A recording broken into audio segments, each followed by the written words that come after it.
welcome to Glyce's Haven, and today we are going to make Bangus Bistek belly. Yes, you're correct. We are going to make a simple dish for you and for you to prepare for your family. So, samahan niyo na po ako. Don't forget to like and subscribe, and also hit the notification bell to get more updates with my latest video. The first thing I do when I fry is to put the skin side to a flour before frying it. So let's fry both sides evenly. If you want to season your bangus with pepper and salt, you can do so before frying, but this one what I'm using is already seasoned. So I'll link below where I bought this bangus belly. Set it aside when fried. Let's move on to our mixture. First, our soy sauce, half cup of soy sauce, 1 cup of water, 1 teaspoon of pepper, 1 tablespoon of oyster sauce,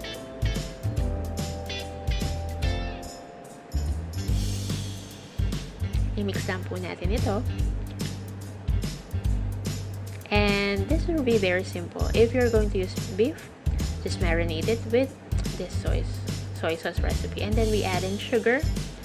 You can opt to use honey if you don't like sugar. So let's set it aside and let's start. And by the way, if you don't have lemon juice or lemon, you can use calamansi. Bigyan niyo po na mga 12 pieces na calamansi. Set aside niyo po, alisin niyo po yung buto, and then itago niyo po yung juice. At gagamitin po natin yun pang palasa sa ating sauce later on. So there you have it. We have the lemon juice. Sabi lang po natin. And then, nag-cut lang po ako ng onion. Parang onion rings po yung itsura niya. This will be used for our garnish. So you can caramelize this, or what I mean is caramelize. You can add a little bit of sugar while you are sauteing this onions po. And then once it's okay, hanguin nyo na po, and then set aside for our garnish later on. This recipe is super easy and napakabilis i-prepare. Lalo na kung meron lang kayong 15 or 30 minutes. Basta ito nyo lang po yung bangus nyo. Napakadali po nito. And now we saute our onion, and we include our garlic if you want garlic as your flavor for your bangus bistek belly. So for me, I opted just to use the onion kasi flavorful na siya. So there you have it. Once this is already sauteed, we can add in the mixture. You just bring it to a boil and then add in the lemon juice. And at this part, you can taste it. If you feel na sobrang alat, you can add water. And if you feel na you want a little bit of sweetness, you can add another batch or additional sugar or honey for your preference po. So, depende sa panlasa nyo. Gusto nyo ba maalat?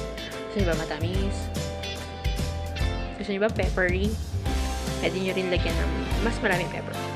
So, bring lang natin into a boil.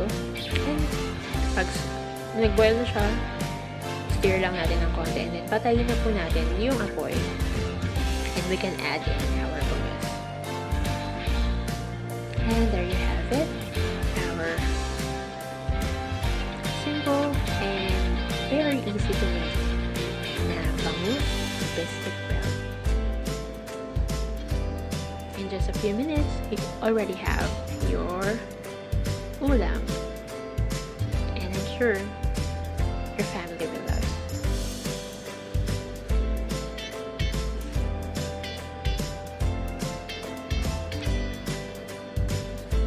There you have it, our bangus bistek belly.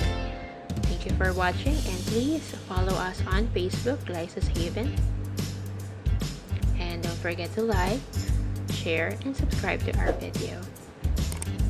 So thank you for watching, and see you again. Bye for now.